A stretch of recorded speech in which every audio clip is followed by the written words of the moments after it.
Paralysis রোগীর জন্য আজকে তেলটি আমি তৈরি করতেছি। যাদের প্যারালাইজ হয়ে গেছে ইনশাল্লাহ এই তেল ব্যবহার করলে মুক্ত হইতে পারবেন। অনেক একটি শক্তিশালী তেল। যাদের ভাতের ব্যথা তারা অল্প করে ব্যবহার করলে ভাতের ব্যথার থেকে মুক্ত হইতে পারবেন। ভাতের ব্যথার থেকেই প্যারালাইজ হয়, এটি একটি মারাত্মক ধরনের রোগ, সেটা থেকে আপনি মুক্ত হইতে পারবেন। দেখেন আমি তেলটি বানিয়ে নিচ্ছি, আপনারাও এভাবে তেল বানিয়ে নেবেন, তাহলে প্যারালাইস রোগীর থেকে মুক্তি হইতে পারবেন। এখানে তেলটি বানানোর আইটেম হলো আমি নিয়েছি কালো দুধটা। কালো দুধটা আপনাদের বাড়ির আশেপাশে আছে, আপনারা চিনেন। সেই কালো দুধটার রস নিয়েছি 250 গ্রাম। এখানে নিয়েছি আমি নিশ্চিন্দা অনেক কবিরাজের বাড়িতে লাগানো থাকে, রাস্তায় অনেক রোডের পাশে সেই গাছটি লাগানো থাকে। নিশ্চিন্দা গাছও আপনারা চিনেন। সেই নিশ্চিন্দা গাছের রস নিয়েছি আমি 250 গ্রাম। নিয়েছি আমি রসুন, যেটা দেশি রসুন আমাদের গ্রাম এলাকা হয়, সেটার রস নিয়েছি আমি 100 গ্রাম। 250 গ্রাম নিয়েছি খাঁটি সর্ষের তেল, যে সর্ষেটা নিজে হাতে মেশিনে বাঁধানো, সেই তেলটা আমি নিয়েছি।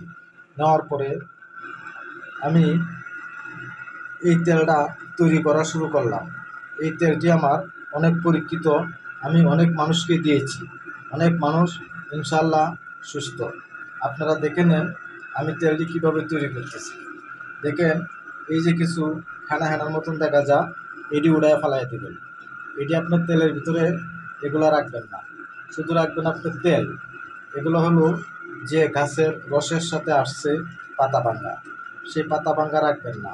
পাতা ভাঙ্গা রাখলে আপনার শরীরে যে জায়গা ডলবেন সেই জায়গা কালো হয়ে যাবে, তাতে কোনো সমস্যা নাই। যদি থাকে এতে আপনার কোনো ক্ষতি হবে না, কিন্তু এগুলা ফালাই দিলে আপনার তেলটা অনেক সৌন্দর্য দেখা যাবে।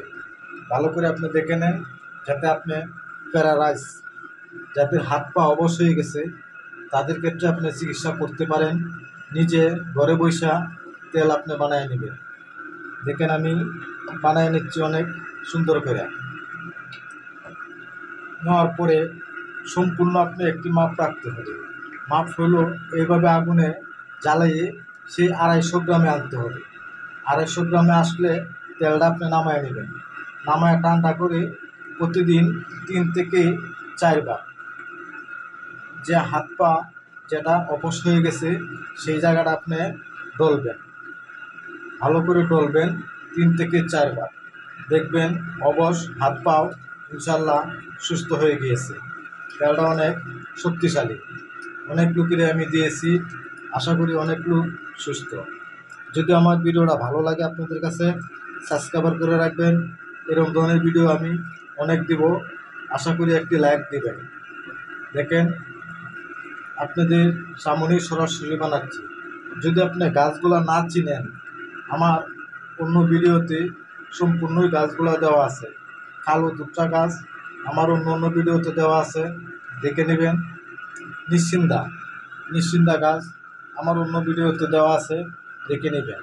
রসুন, যেটা আমরা তরকারি খাই সেই রসুন তো আপনারা চিনেন। সর্ষের তেল, সেই সর্ষেও আপনারা চিনেন, সেই সর্ষে নিয়ে নেবেন। অরিজিনাল তেলটা নেবেন, কোনো ডুবলি তেল নেবেন না। ডুবলি তেল নিলে কোনো আপনার ফায়দা পাবেন না, কোনো উপকারিতা পাবেন না। দেখেন আমি তেলটা আপনাদের সামনে বানিয়ে নিচ্ছি।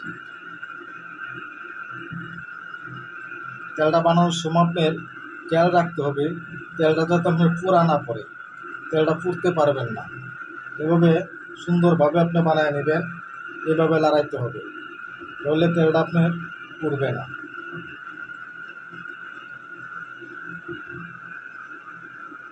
দেখেন আমার তেলের কালার আইসা পড়ছে, তেলটা আমার কালো কালো সাইজ হয়ে গেছে, অনেক সুন্দর।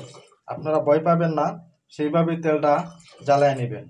সেই জ্বালানোটাই হলো মেন, এই শক্তি করবে এই তেলটা জ্বালানো। যদি ভিডিওটা ভালো লাগে আপনাদের বন্ধুদের শেয়ার করে দিবেন, যাতে ওনারাও শিখতে পারে কিভাবে তেল বানাইতে হয়। যদি ওনারা কারো প্রয়োজন হয় তেলটা বানায় নেবে। আমি এখন তেলটা আমার নামানোর সময় হয়ে গেছে, তেলটা আমি নামায় নেব।